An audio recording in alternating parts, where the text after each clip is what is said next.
দেশে কর্মীরা যতটা বিপদে আছে, বিদেশের নেতারা ততটাই আরামে আছে। ছাত্রলীগ নেতা সাদ্দাম ঠিকমতো স্ত্রী সন্তানকে শেষ বিদায়টাও দিতে পারেননি, অথচ ওবায়দুল কাদের ও আসাদুজ্জামান খান কামালরা ভারতে পরিবার নিয়ে রাজার হালে আছেন। স্বামী দীর্ঘদিন জেলে থাকায় সাদ্দামের স্ত্রীর কাছে অর্থাভাব ছিল সাধারণ বিষয়। কঠিন এই সময়টায় তিনি দলের উচ্চ পদস্থ নেতাদের পাশে পাননি। সাদ্দামের জামিন করাতে না পেরে হতাশায় ভুগতে ভুগতে শেষ পর্যন্ত নিজের জীবনটাই কেড়ে নিলেন। কিন্তু এই বিষয়টা দলের উচ্চ পদস্থ নেতাদের ঠিক কতটা আঘাত করেছে? কারণ ছাত্র জনতার অভ্যুত্থানের সময় বিভিন্ন হত্যাকাণ্ডের মামলার আসামি এসব পলাতক নেতা বিদেশে আয়েশি ভাবে থাকছেন। কোনো কিছুরই অভাব নেই সেখানে। গাড়ি বাড়ি, ব্যক্তিগত কর্মী, ব্যক্তিগত চিকিৎসক থেকে শুরু করে নিরাপত্তা রক্ষী নিয়ে থাকছেন তারা। কেউ কেউ ভারতে তাদের সন্তানদের স্কুল, কলেজ এবং বিশ্ববিদ্যালয়ে ভর্তি করিয়েছেন। তাদের অনেকেরই ভারতে ব্যবসা বাণিজ্য আর সম্পদ আছে, তাই ফেরারি থেকেও অর্থ সম্পদের কোনো সমস্যা হচ্ছে না। আওয়ামী লীগের সাধারণ সম্পাদক ওবায়দুল কাদের কলকাতার অভিজাত এলাকা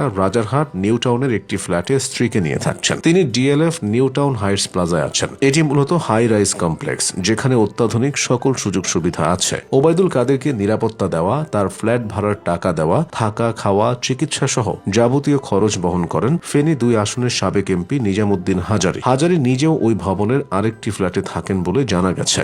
নিউ টাউন হাইটস প্লাজায় আরও থাকেন টাঙ্গাইল 2 আসনের আলোচিত সাবেক সংসদ সদস্য তানভীর হাসান ওরফে ছোট মনির। ছোট মনির সাবেক নৌ পরিবহন মন্ত্রী ও শ্রমিক নেতা শাহজাহান খানের জামাতা। ওবায়দুল কাদের 5 আগস্টের পরও কয়েক মাস দেশে পালিয়েছিলেন। পরে তিনি সীমান্ত পার হয়ে ভারতের মেঘালয় রাজ্যের রাজধানী শিলং চলে যান। সেখানে সাবেক স্বরাষ্ট্রমন্ত্রী আসাদুজ্জামান খান কামাল সহ অনেক নেতাকে নিয়েছিলেন ওবায়দুল কাদের। এদিকে শিলং যাওয়ার সময় ওবায়দুল কাদের নিষিদ্ধ সংগঠন ছাত্রলীগের সভাপতি সাদ্দাম হোসেন এবং সাধারণ সম্পাদক শেখ ওয়ালি আসিফ ইনানকেও সঙ্গে করে নিয়ে যান বলে গণমাধ্যমে খবর এসেছে। এখন সাদ্দাম ও ইনানও কলকাতার রাজারহাট নিউ টাউনের মতো ধনাঢ্য এলাকায় ফ্ল্যাট ভাড়া করে থাকছেন। কলকাতার নিউ টাউন আবাসিক এলাকার আরেক অভিজাত কমপ্লেক্স রোজডেল গার্ডেন। এই কমপ্লেক্সের 3 নম্বর অ্যাকশন এরিয়ার 2 নম্বর টাওয়ারের 11 তলার 11C ফ্ল্যাটে থাকেন সাবেক স্বরাষ্ট্রমন্ত্রী আসাদুজ্জামান খান কামাল। নিউ টাউনের এই ফ্ল্যাটে স্ত্রী, মেয়ে ও জামাতাকে নিয়ে থাকেন শেখ হাসিনার অন্যতম আস্থাভাজন সাবেক এই মন্ত্রী। কলকাতায় পুরোদস্তুর সংসার পেতে বসেছেন ফেনী 1 আসনের আওয়ামী লীগের সাবেক সংসদ সদস্য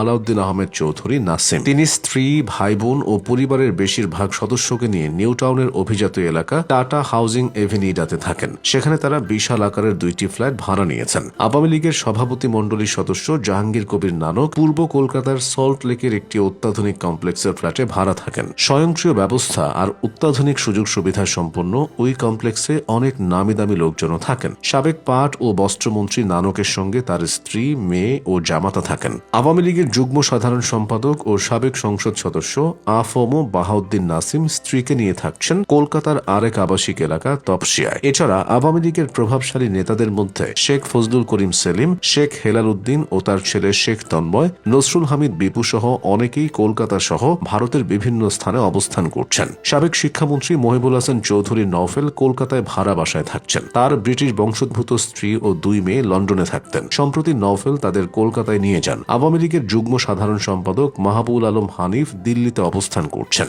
এই যখন বিদেশে থাকা নেতাদের অবস্থা, তখন অর্থাভাবে আর হতাশায় ধুকে ধুকে শেষ হচ্ছে তাদের কর্মীদের পরিবার।